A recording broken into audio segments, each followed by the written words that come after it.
Okay, it's our pleasure today to welcome a couple of folks. We have kind of a three-part presentation today, or two-part. The first part is the director of the Port of Camas Washougal, David Ripp, is going to give us an overview of the port. And then the second part of the presentation is actually going to be about a developer that is doing they're developing in the port, and we're going to talk a little bit about their process of doing that and dealing with the port, but they're also going to talk about the opportunities inherent in solar energy right now as a way to enhance your offering as a building owner. So it's going to be, I've had a chance to meet with these folks, and I think you're going to really like what they have to say. So with that, please welcome David Ripp. Is it up here? The clicker? Actually, the clicker, it's right there. Here. You can wonder, would you rather have a mic that... No, this is fine. I'll stand up here. Perfect. That's probably hot, too. You don't even have to hold that. Yep. Perfect. Okay. I'll do my first karaoke here. Thank you. Again, my name is David Ripp. I'm the Executive Director for the Port of Camas Washougal. Just a little bit about Camas and Washougal. Our community, we serve an ideal lifestyle with an abundance of recreational opportunities. We have hiking, biking, windsurfing, a lot of opportunities for different types of recreational fun in our area. We're home to 45,000 citizens in our port district. We're also known for our award-winning schools. I'm not sure if you're aware of Camas High School and their ability to continue to go to state football championships, but great team. This year alone, the school district is going to be investing $58 million into the Camas School District through construction of new school as well as other capital improvements. And also, the Camas area in 2014 was ranked in the top 10 best towns for families to live in Family Circle magazine. So, a lot of things are happening in the Camas Washougal area, and the planning and the foresight of what both city councils are doing is helping us benefit us from us being able to market and develop our property. A little bit about the port. We own and operate a general aviation airport and marina. The port also supports our community, and we're very involved in our community. We host several well-attended summer events and concerts at both of these venues at the airport as well as our marina. Our airport, Grove Field, is home to 80 hangars and 16 tie-downs, and very active airport. We have an association with about probably 40-plus members that have monthly meetings and help provide information and guidance to us here at the port. Our marina, we have 350 slips, ranging from anywhere between 20 and 40 feet. In length. We also have a breakwater that can house up ships up to several hundred feet.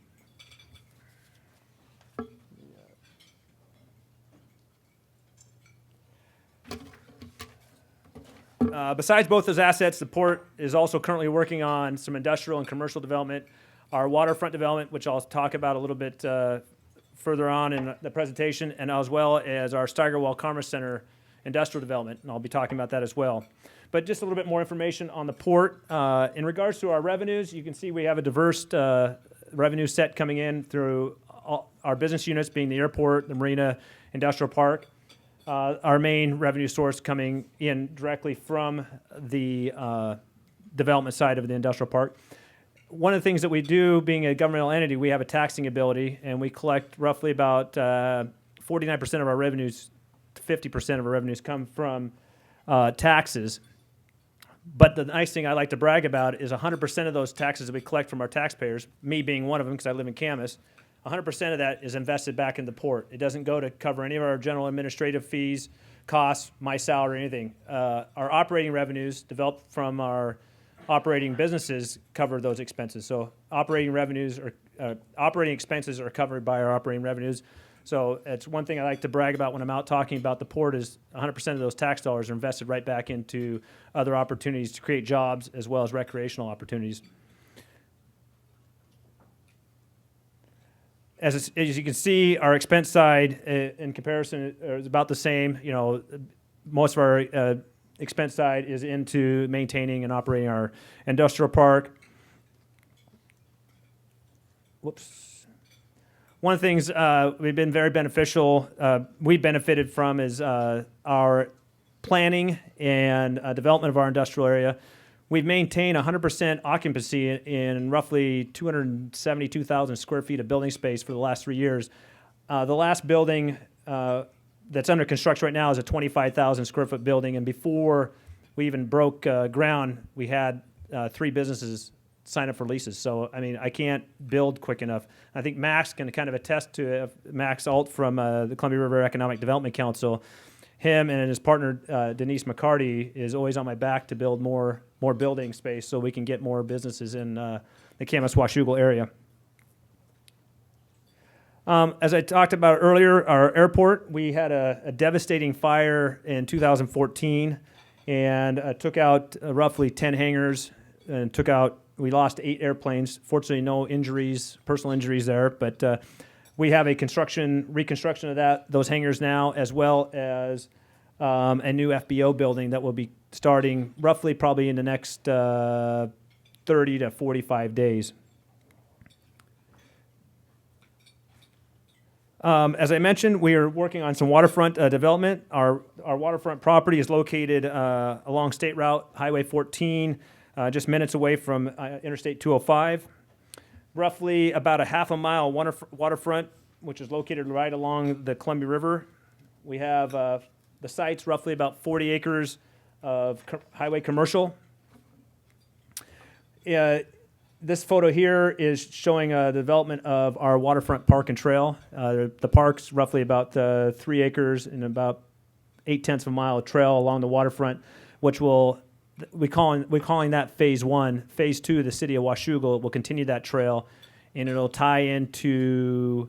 They'll take the trail for another roughly a mile, and it'll tie into our levee system trail, and it'll be a kind of a tie into downtown Washougal, all the way from the port, going underneath Highway 14 and connecting right to the city. So I think it's going to be a benefit to have this park and trail add significant value to the development of the site when we look at Class A office space, highway commercial, maybe mixed use. There could be a residential component in this development as well. Kind of a bird's eye view of the potential of this property along the river. Our other big development is our Steigerwald Commerce Center. This site offers roughly about 85 acres of heavy industrial for lease or purchase. That's some flexibility that this port. I was previously the director at the Port of Woodland from '94 till 2007, and the commission at that port was strictly lease. We would not sell property. This commission has taken a different stance in the development of this site and is willing to consider the sale of that property. And then with the view is that the revenue we receive off that property will invest right back into other development. This site also has an approved development agreement. We're offering a flexibility in lot sizes from 2 acres up to right now we could go up to about 50 acres in the development of that site. We're minutes away from Portland International Airport. We're within 30 minutes of 2 deep water ports, the Port of Portland and the Port of Vancouver. This next year, or this year actually, we'll be starting phase 2 of that development site. Here's one of the buildings that were just completed, our building 17, which will be up and operational at January 28th. This is the building that I mentioned earlier that before we broke ground, we had the building completely leased out, and the first tenant will be moving in on February 1st. With the port having 100% occupancy and needing more building space, we're starting phase 2 of the development of the Steigerwald Commerce Center. We're doing our Grant Street expansion project, and in tying with that, we're looking at building either a 25 to 50,000 square foot building in 2017. The size difference depends on whether or not we are approved for an EDA grant that we're looking at going after. But that would be total spec and have a lot of flexibility in bay sizes in trying to lease that property out. Here's a little bit of phasing. As I mentioned, Grant Street Extension, where we were looking at doing that in 2017 as a construction phase, but being that our phase 1, we had planned on developing that out in 5 to 7 years, and we've completed that in roughly 3. And so we're deciding that we needed to move ahead quicker than planned, and adding another 1,000 lineal feet of street with infrastructure, power, water, electricity, gas, and that'll open up roughly about 55 acres of land. And you can kind of see the phasing in this map. Do I have a clicker here? No. You can at the bottom of the map, you can see where the road's red. That's the extension that we're adding right there, and that'll open up a number of acres for that development.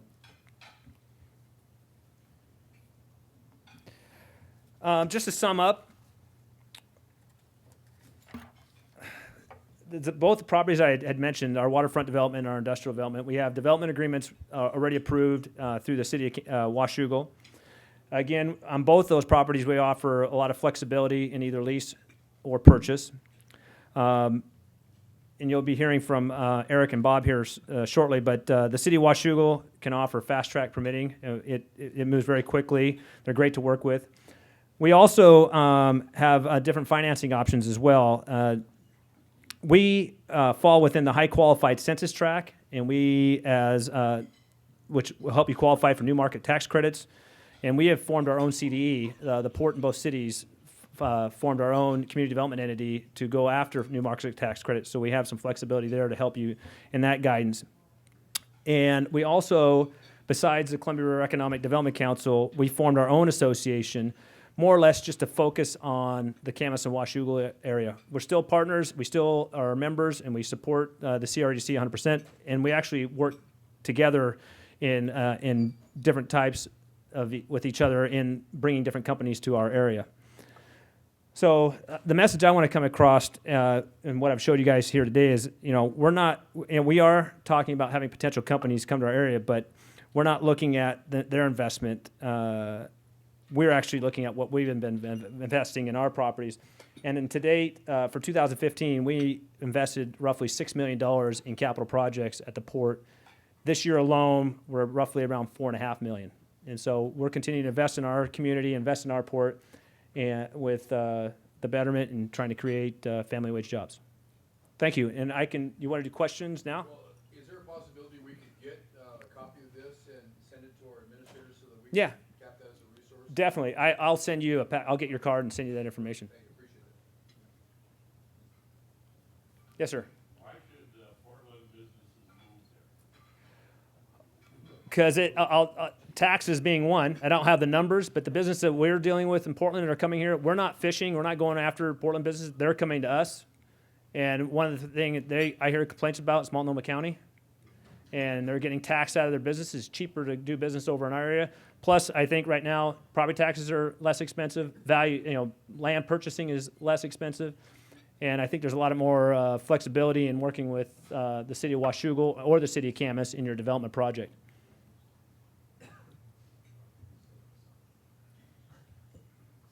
Thank you very much, and I'll be around if you guys have any other further questions, and I'll make sure to get your card, get that information out. Thank you.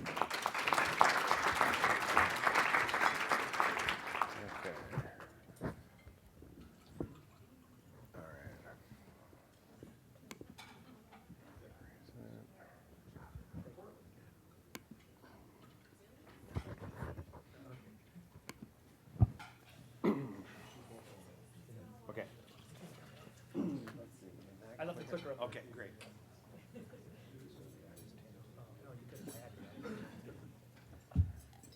Hello, I'm Eric Folkestad. I'm with Century Northwest. Bob Burrows is over here. Bob, you want to raise your hand? So we want to thank Craig and Dave for inviting us here today. We want to tell you a little bit about this project.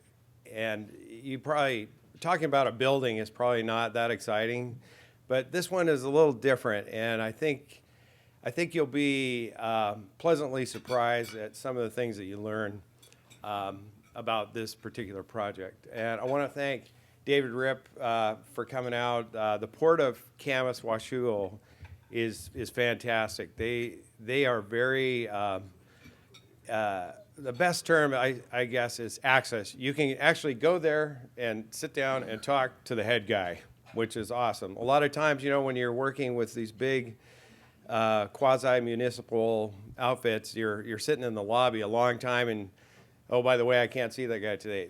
The port has been fantastic, and the city of Washougal, the permitting agency, again, David mentioned, is very good to work with. So a little bit about me. I went to Chapman grade school. Anybody go to Chapman in here? I went to Lincoln High School. I actually graduated, played on the football team, and then I went to Oregon State. Now, the Beavers have had a rough year, and they're in rebuilding. But I've got to say, after this weekend, you know, when the Beavers aren't in any kind of playoff, I root for the Ducks. You know, all my brothers are Ducks. And, man, I'm going through withdrawal right now. That second half of that game the other day was kind of hard to swallow. And Bob and I were talking about it on the way over, you know. But you got to be proud of, I went to Oregon State in the dark times, okay? Back when we were 0-9, you know, the Pac-10, the Pac-8, remember that? So anyway, well, it's great to be here. I did go to OSU in engineering. Past 7 years, I've worked in unmanned systems industry, building airplanes for the government, and which has been highly successful, and it's a tool the military uses now that they have to have. It's the eyes in the sky, you know, to protect our men and women. And fortunately, the projects I worked on, we didn't carry bombs, we didn't blow people up or anything, but we did have nice cameras on there, which were made in Hood River, Oregon. By the way, our autopilots and our cameras are all made right here in Oregon, so it's pretty cool. FLIR systems, and that type of thing. So it's great to be a native. But now I live in Camas, and I've lived there. My kids went to Camas High. They're all grown up. None of them are in jail. So I'm very proud of them. And I'm a grandfather. And so anyway, I'm not from California. I'm from right here, and glad to be here. So, okay, so what we want to talk about today is the Steigerwald Commerce Center, and we're developing a industrial building there. It's very similar to the ones you've just seen, and but there's one twist to it. It's going to have a community solar system on the roof, and so I'll explain a little bit about that. So let's see if this works. So this is another picture of the Port of Washougal. So if you look, and I think, oh yeah, I got the laser beam here. Well, it's hard to see, but down here, we are right on the river. How many have been out to the port at all, been down to that area? It's beautiful. They have a hiking path right along the river. You walk along the dike there. Lots of wildlife. It's probably the most beautiful port district you'll ever see. It's incredible. And right at the bottom of this picture, you can see the far edge. That would be the east edge of it, and then the wildlife refuge is just to the east of that. So you're entering a protected area. So there will be no development to the east ever in here. So it's a great location. Okay. This is hard to see, but this David mentioned it's 100% fully leased. There's no room in there. So anything that's new that goes in is a high demand. Okay. We're a few facts, you know, it's zoned heavy industrial. There's some tax incentives. By the way, if you have a aerospace company, I was doing the research on these tax incentives because I was in aerospace. Aerospace companies don't pay any sales tax on the building or the equipment that goes in there. Did you know that? State of Washington? That's 8.4%. And the equipment that we use in aerospace is more expensive than the building. Okay, so we pay that's a huge incentive in Washington. So Washington does play the game, you know. It's nice having Boeing, you know, in Washington, okay? It's very nice. And that's not the only one. There's other industries. I'm not a tax expert. You can do the research, but I noticed the seafood place across the street, they have a tax incentive for processing seafood. They don't pay B&O tax. So there's a lot of advantages there. There's no state income tax. I grew up in Oregon. I pay the state income tax. It's what, 10% now? Close to 10, 9, 10%? And then if you live in Multnomah County, is it more? Yeah. We don't have that, not yet. I don't think we're going to get it. But our sales tax is about 8.4%, okay? But everybody pays that one. I like those kind of taxes, okay? Except aerospace. And then we're 100% leased. Okay, so, okay. Now I threw these slides up here, and I'll have to walk to one of these to explain this. Can you hear me now? Okay, so this is a little bit of Google-esque type work I did last night to prepare for this. Here is Foods in Season. That was one of the buildings you saw previously in the slides. That's inside the Port District. It is 25 minutes or 17 and a half miles to PDX. Now, how many people fly on an airplane? That's a big deal to me. I go to the airport all the time. Now, if we fast forward this, oops, went too far. Let's pick on Washington County. How many people live in Washington County here? Okay, I used to live in Laurelwood. Do you know where that is? You can't get there from here, but okay, it's 41 minutes and 33 miles to the Portland airport from Hillsborough. I suffered through that too in the past. I actually missed airplanes and so forth. But the idea, a lot of people feel that Washougal was too far out. It's not. As a matter of fact, we have more per capita airline pilots live in Clark County. You know why? There's no income tax and they're close to the Portland airport and they can commute. That's no lie. You look it up. Clark County we've got pilots, man. We have them all over the place. So I just wanted to point out a few of those little facts there. So if you get a chance, come on out and take a look at what's going on at the port, because it's close and convenient. Okay, I'll probably just keep using this microphone. Okay, so now we'll jump ahead here. Okay, this is just a picture of the site. This piece of property that we're developing is 1.9 acres. It belongs to the port. It's in the Steigerwald Commerce Center, and we're looking to the east. Now you can see Mount Hood right there. So from the building, you got an awesome view of Mount Hood if you like that, and we're in the gorge. So another shot there, looking to the south. So you're looking across the Columbia River into Oregon there from the site. Here on the left is an existing building. This is what we call Foods in Season, which is a company that takes fresh seafood, pre-processes it for restaurants. And is that accurate, Dave? Is that a good way to put it? Now, they get fish off of the Alaska Airlines jets from Alaska. They pre-process it, put it back on the jet. It goes to Florida. So this is expensive fish, but it's a great business, and they're packed, and they've at least, 60% of your next building they're moving into, or half. Real quickly, the thing about them, Here, I'll use this. just a little tidbit. They're a family-run business. A daughter, 2 sons, and mom and dad. They've grown so much in the last 2 years.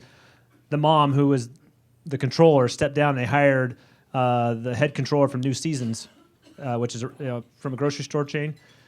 But $1.5 million last year in FedEx they paid. So they get visited regularly by FedEx. Here, you guys want to go to lunch? You guys want to go meet? But they ship to Europe. They ship to Asia.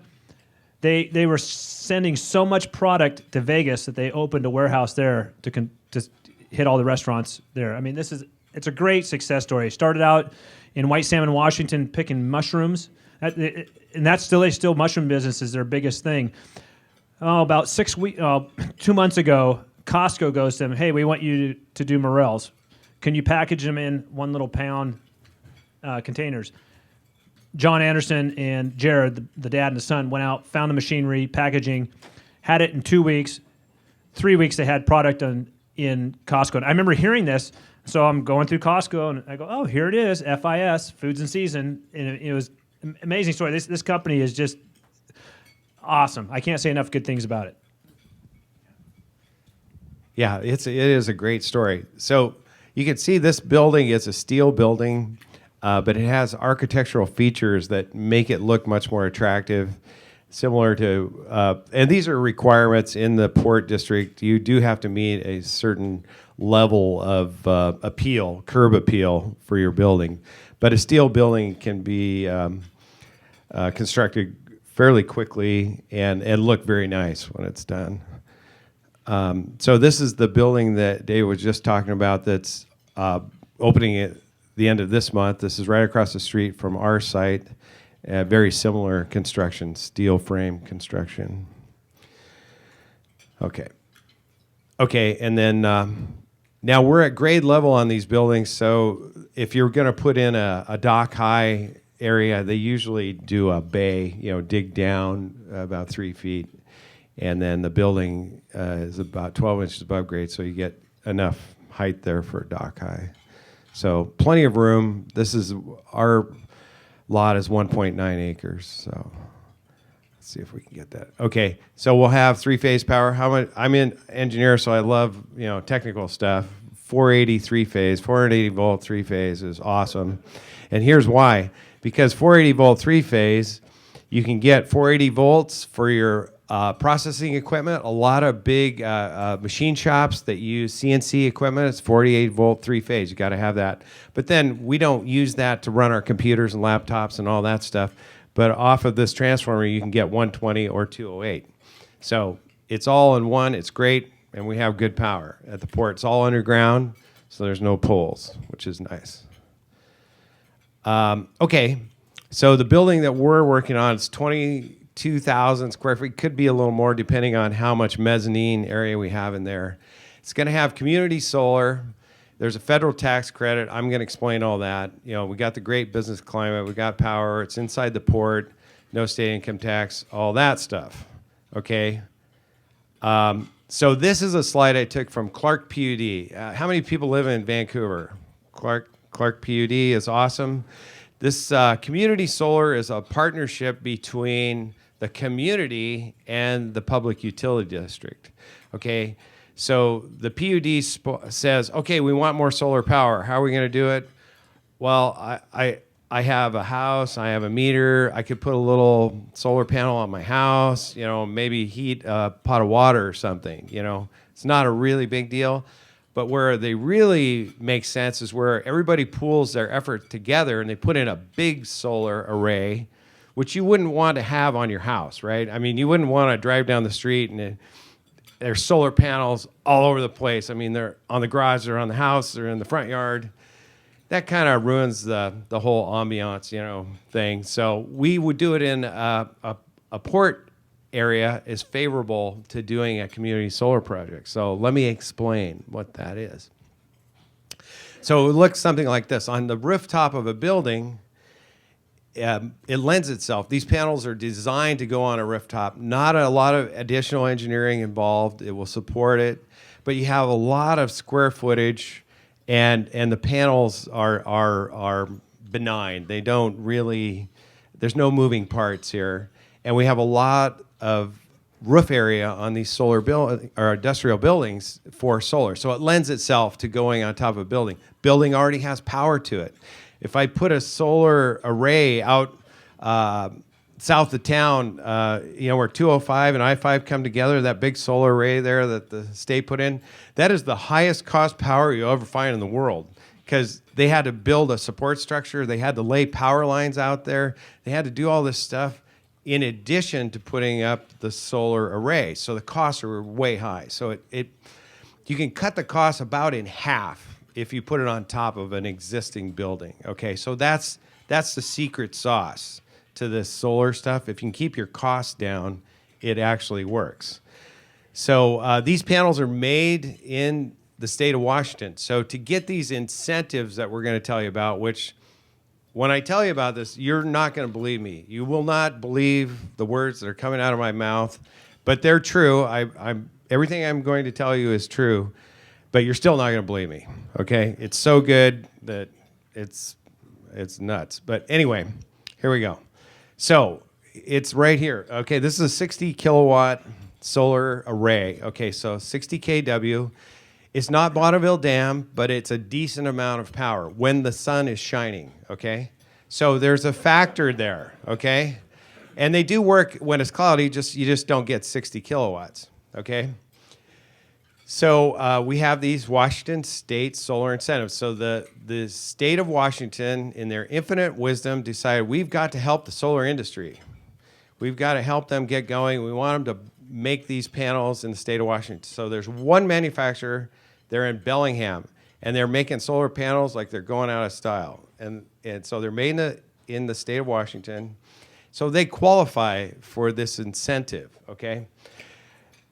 For a 60 kW system, we want to have 16 participants. Okay, 16 participants could be anybody who is within the district of the PUD. So if you're in Portland, sorry, you can't get in on this deal. But you can only get $5,000 a year per person. So we split it up into 16 so we can get the maximum number of incentives for this project. Let me explain.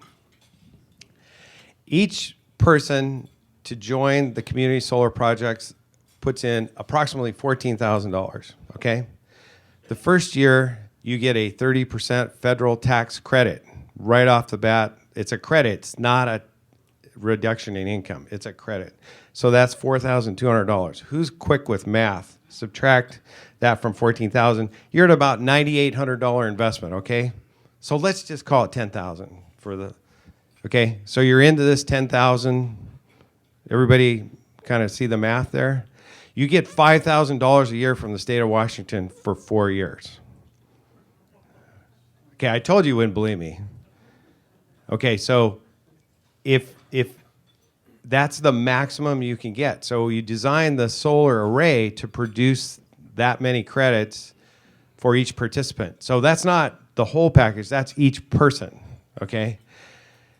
That's part of this system. So the incentives are wild. Now, that doesn't count the power, okay? I told you wouldn't believe me. The power, because the building, the way our community solar is set up, because the building is hosting, let's say, this community solar project, the building gets the power for free. Okay, so they get 60 kW when the sun is shining for free, okay? Now, obviously, you're not going to just run your milling machines when the sun is shining, right? You're going to run them all the time.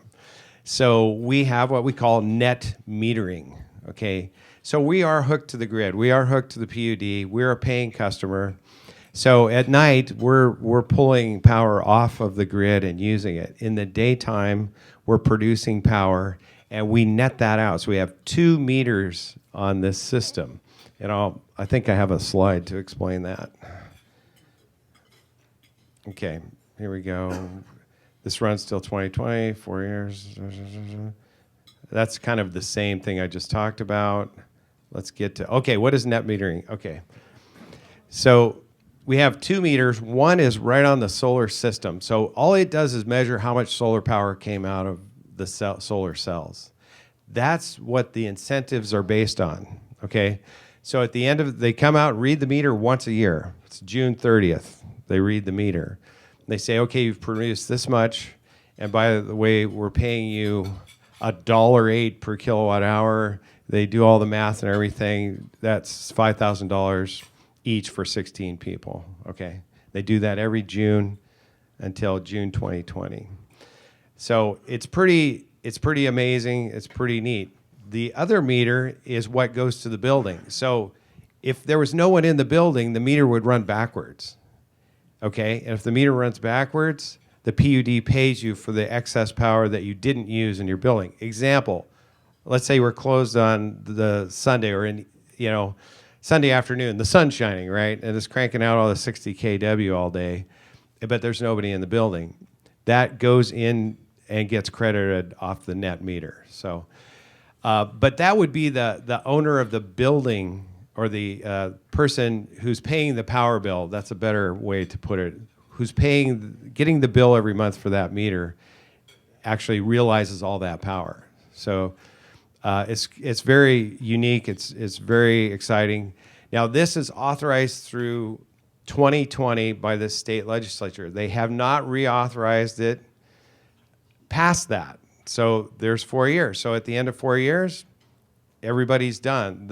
The solar panels stay on the building gets the solar panels on the power, and everything in perpetuity. These have the estimated life of 15 years, okay? But they could go longer, we don't know. But so there's a benefit to doing this type of activity, especially if you have outside investment that is providing the capital to put this on your building. So it's almost one of these deals like, well, why wouldn't you do this? But you'd be shocked. You would be absolutely shocked at how many companies say, oh, that's too complicated for me. I don't want to do it. I don't. I'm just in the, making biscuit business. I'm not in the solar business. But if someone comes to them and says, okay, the community and the PUD will provide the power for you for free, then will you do it? Oh, heck yeah. I'll sign up for that all day long. All you got to let me do is put them on top of your building. The community solar takes care of the maintenance, takes care of all expenses, and the net to the building is free power, basically, 60 kW. So that's kind of how it works. And that's in the state of Washington, not in the state of Oregon. Now, it could be reauthorized, but they have one big problem in the state of Washington. You may have heard of it. It's called school finance. And my wife's a teacher, so I know a little bit about this. The teachers union sued the state for not funding schools to the level, and they won at the Supreme Court. Supreme Court told the legislature, hey, you got to solve this problem. The problem is that the court case that they won would take the entire budget of the whole state economy to pay what they want, which is undoable. So they're at an impasse right here, and they got to solve the school funding. Hence, they haven't reauthorized spending any more money on solar, but they probably will, but we won't know that for a couple years. So the limit to this existing program is 2020, so 4 years. Okay. Now, it has been going on for a while, so if you got in on it last year, instead of 20,000, you got 25,000. And if you got in the year before, you got 30,000 instead of... I told you, you wouldn't believe me. But when these go out, how it works is, because it's community solar, once these are published and you can get on them, they're gone in like 15 minutes. When you say, okay, you can buy a community solar allotment, you can be one of the participants, they're gone immediately. Now, because we're good guys, we'll let you know in advance when these will be out there, for those of you who live in Clark County or belong to the PUD. Okay. Back to, just to point out one last time where this building is. If you're looking at the Columbia River, there's Portland and Camas down there. We're looking at right in, actually it's this road, right in here. This is an older picture. But that gives you an idea how much future development will be in the Port of Camas Washougal. And as David mentioned, there's a lot of potential out here. And if solar gets reauthorized, that could be this whole area could be covered with solar panels and producing electricity and benefiting the tenants there. So anyway, I think that's about, we're getting about down there. Yeah, that's our contact information. We'll make sure you get a copy of this PowerPoint, and then we have questions. Does anybody have a question? There's one. You just have to get a bill from the PUD. Like you have a meter there. Okay. You can have property over there. Yeah. And so obviously they can't, how they do it is they send the check to you at your, let's say you had a house there. That's where they're going to send the check. You have to be a member of the PUD. Question? How do they go about finding investors to invest in this group of solar? Well, the PUD, what the PUD is, puts it on their website. They just say, this is coming up. We're going to announce this on this certain day. Once there has to be an agreement, the community solar is actually a separate entity, a group of investors, we'll call them. There's an agreement between them and the PUD. And once that agreement is put together, they say, okay, now we're going to allow participants to come into this. Their first one, we're sponsoring this one because we're providing the building, okay, and the support structure and so forth. Prior to this, they've done solar farms on the ground up at their service center up in North Clark County, and they have several KW up there. But they just allowed people in a lottery type fashion to get in on it, and they were snapped up right away. And those were at much higher cost. The payback wasn't that good because panels were higher. They were putting it on the ground. There was a lot of infrastructure expense to those. So this one is actually pretty attractive. Do you have a backup system in case there's a failure on those panels? Yeah, we're connected to the grid all the time. So it's even if the panels tripped off, you would not notice it in the building because you're tied in to the power grid. So it's really and it's monitored. So they do get alarms that, hey, something's wrong, you need to go reset this breaker or something like that. But it doesn't interrupt activity inside the building. Yes, sir. So who ends up being responsible for the maintenance, repairs, and cleaning those? The community solar organization. So out of that, all that incentive money and the money that they've put in, there's money set aside. Of the $14,000 that everybody puts in, there's money set aside to maintain and keep the system running. They basically clean them once a year. They go up and wash them. The panels do have a warranty. So there's not a lot of maintenance involved. It's a solid state system. There's no moving parts in the system, but there can be maintenance if something hits a panel and breaks it, it would need to be replaced. But they're basically 3 feet by 2 foot panels, so they're individual. Like if you break one, it doesn't take the whole system down. Yeah. But you can't, are there subsets in there, or is it just a 2 by 3? That would be what you'd have to throw out. Right, you take one panel out and replace it. They're on rails, so they're easily taken out and removed. But the maintenance is, and this is not new technology. I mean, it's been around quite a while, and they have a track record of maintenance. So there's not a big risk in there that, oh, my system was installed but it doesn't work. That's fairly low risk situation.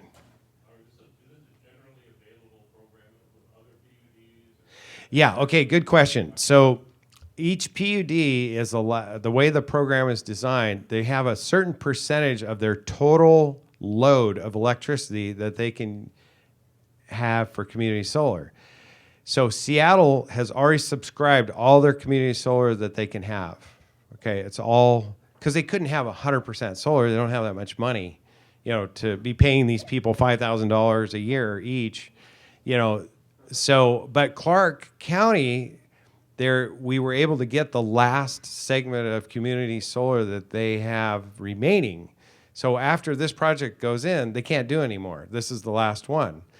Unless their capacity grows. In other words, if they were serving more customers and had more load, then they would get more allotment from the state of Washington so they could allow more.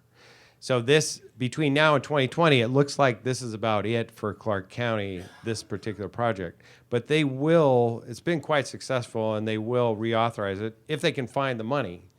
Take care of the teachers, find some money somewhere. I'm a taxpayer too. I know it sounds crazy, but the incentives, that's what they're trying to do, create jobs in making these solar panels. That's where their job creation payoff is, apparently. And I'm not judging that. I'm just saying this is how this works. Yes, sir. It's also important to know that the landowner of the tenant is paying for those solar panels. That's 5-year property all day long. So you appreciate that. Yeah, 5 years. I'm glad you brought that up. 5-year all day long. I am not an accountant, and I don't give tax advice. But you're right. I mean, site improvements can be depreciated quicker, and That's 15. yeah, yeah. Solar panels are 5 years, so you fully depreciate that item outside of all the benefits this fine gentleman was talking about. You get to depreciate that over 5 years. End of story. Excellent. Good point. So with that, any other questions? Yes, sir. So Eric, the ultimate impact to you as the building owner and your tenants is what? Okay, impact to the building owner. Good question. Why would we want to do this? One, it's different. It's unique. You know, plus the power. The power rates are stable right now. We have plenty of power in the Northwest because of these incentives. The wind incentives, I don't know if you've studied that one. That's even worse. I mean, or better, if you want to call it that, if you're a taxpayer. All these wind farms, I mean, it's insane. My brother-in-law works at PGE. He trades power. He's about to retire. He survived the whole Enron thing. And he said there's certain periods of time when these windmills are producing at such high rates that BPA will come to PGE and say, we will pay you to take our water power, because they have to take the wind power first. This is a political thing. I won't call it a crime, but it's one of those things that we get ourselves into where here's BPA saying, I have power. I have to let the water go down the stream. No one can take it because we're producing this priority power, which we're paying 10 times for. Will you take my power if I pay you to take it?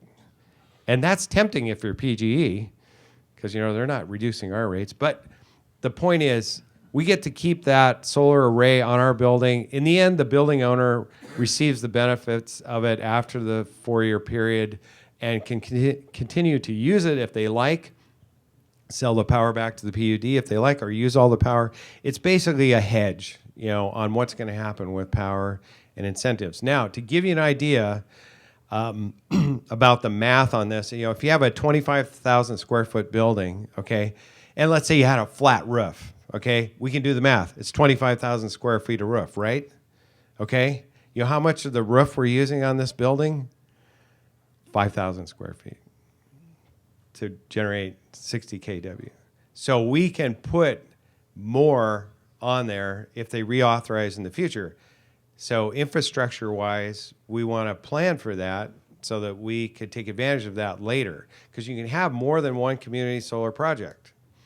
Eventually, if that building was completely covered with solar panels, we would never have to pay for power ever. We'd actually generate more than we could use. So there's a potential for that.